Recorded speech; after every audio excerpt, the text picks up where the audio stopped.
Obviously কাগজে কলমের অনেক ধরনের প্রতিকূলতা থাকে, অনেক ধরনের রিকোয়ারমেন্ট থাকে। আমরা অত্যন্ত আনন্দিত যে সফলভাবে সেগুলো সব পূরণ করা হয়েছে। অল্প কিছুদিনের ভিতরে অফিসিয়াল নির্বাচনী প্রচারণার কাজ শুরু হয়ে যাবে। প্রতীক বরাদ্দ 21 তারিখে, 22 তারিখ থেকে আমরা অফিসিয়ালি নেমে যাব। এখন আমাদের অনেক তৈয়ারির কাজ আছে এবং আমরা এখনও অনেক কিছু নিয়ে আমরা আশাবাদী যে নির্বাচন কমিশন থেকে শুরু করে অন্তর্বর্তীকালীন সরকার সঠিক পদক্ষেপগুলো নিবে যেন লেভেল প্লেয়িং ফিল্ড থাকে এবং প্রত্যেকটা প্রার্থী, সকল প্রার্থী, শুধু আমি না, সকল প্রার্থী যেন সুষ্ঠুভাবে কোনো দুশ্চিন্তামুক্তভাবে তারা প্রচারণায় যুক্ত থাকতে পারেন, জনগণের কাছে দুশ্চিন্তামুক্তভাবে যেতে পারেন। এটা অত্যন্ত গুরুত্বপূর্ণ। ভোটের দিনের 12ই ফেব্রুয়ারি নির্বাচনী অবস্থা কেমন থাকবে, আইন শৃঙ্খলা কেমন থাকবে, প্রত্যেকটা পোলিং সেন্টারে কিভাবে সিকিউরিটি প্রদান করা হবে, এগুলো অত্যন্ত গুরুত্বপূর্ণ। অনেকগুলো পরীক্ষা এখনও নির্বাচন কমিশন এবং অন্তর্বর্তীকালীন সরকারের পাশ করা বাকি আছে।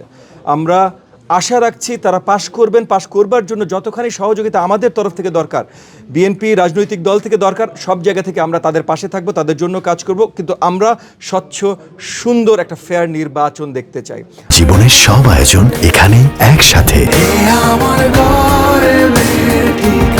আজকের কর্মসূচি, আজকে যা কিছু হয়েছে, যতগুলো এখানে দুটো আসন নিয়ে আলোচনা হয়েছে, দুটো আসনের কাগজ তারা যাচাই বাছাই করেছেন। এখানে আমরা স্বচ্ছতা দেখেছি।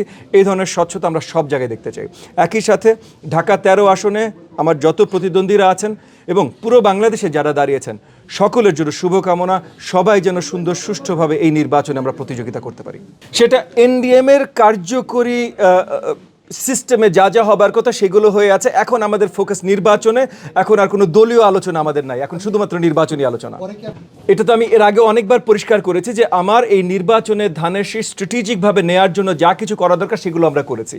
আমাদের রাজনীতির জায়গায় আছে এবং ইনশাআল্লাহ সবসময় থাকবে। আপনাদেরকে অসংখ্য ধন্যবাদ। আমি এটাই পরিষ্কার করে দিলাম তো, আমাদের রাজনীতি আমরা যেমন ছিল সেই জায়গায় থাকবে, সেইভাবেই থাকবে।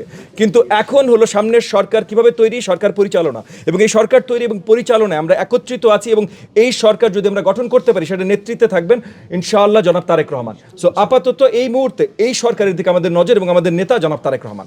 এর বাইরে আর কোনো স্বচ্ছতার প্রয়োজন আছে বলে আমি মনে করি না। Thank you.